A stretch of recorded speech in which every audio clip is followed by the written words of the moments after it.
Breaking news mga tol, Teofimo Lopez tinanggap na ang laban kay Ryan Garcia. Kahit hindi raw maglaban sa 140 pounds dahil nahirapan na si Ryan Garcia sa 140. Kaya nakahanda raw si Teofimo Lopez sa catchweight na gusto ni Ryan Garcia. Hawak ngayon ni Teofimo Lopez ang WBO at The Ring Magazine. Kung sakaling maglaban mga tol sa catchweight na 145, hindi pa rin pwede itaya ni Teofimo Lopez ang kanyang titulo. Dahil ang titulo ni Lopez pang 140 pounds lang yan. Ibig sabihin mula 136 hanggang 140. Kung lalagpas na sila ng 140 pounds, pasok na po yan sa kategorya ng welterweight division. Kaya abangan po natin mga tol kung may kasang laban ni Ryan at Teofimo Lopez. May kartada ngayon si Lopez na 20 wins, 13 KOs, may isang talo. Nakuha niyang isang talo laban kay George Kambosos.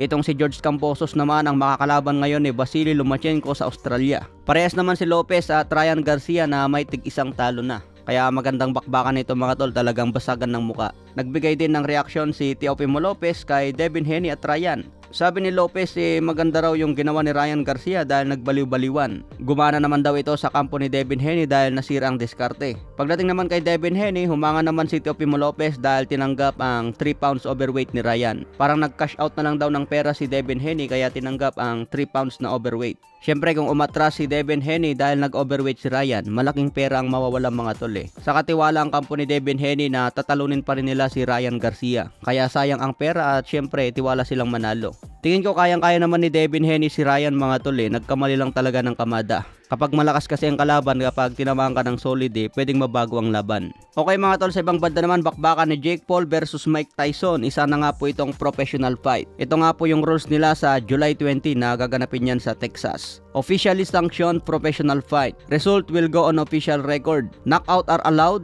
8 by 2 minutes per round. So 8 rounds ito at 2 minutes per round ang laban. 14 ounce gloves ang gagamitin at walang headgear. So abangan po natin mga tol, Jake Paul versus Mike Tyson sa July 20. Edad 57 na ngayon si Mike Tyson, talagang may edad na. Kaya nga sinabi ni Tyson, kinakabahan daw siya sa kanyang sarili. Pero ugali daw kasi ni Tyson kung ano yung kinakabahan niya, talagang ginagawa niya. Gusto daw niya labanan yung kaba na nararamdaman niya. Kaya excited daw si Tyson ngayon na lumaban kay Jake Paul. So marami ang nagsasabi mga tol na baka ma-knockout lang daw ng tuluyan si Mike Tyson.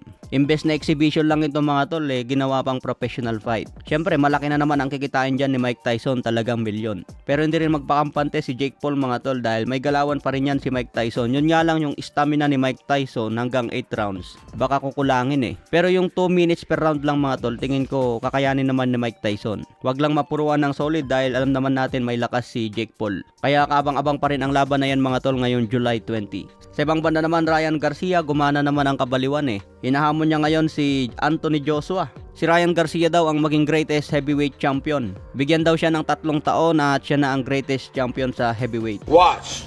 Heavyweight, I'm on your ass. And I wouldn't be the smallest heavyweight of all time. I want AJ.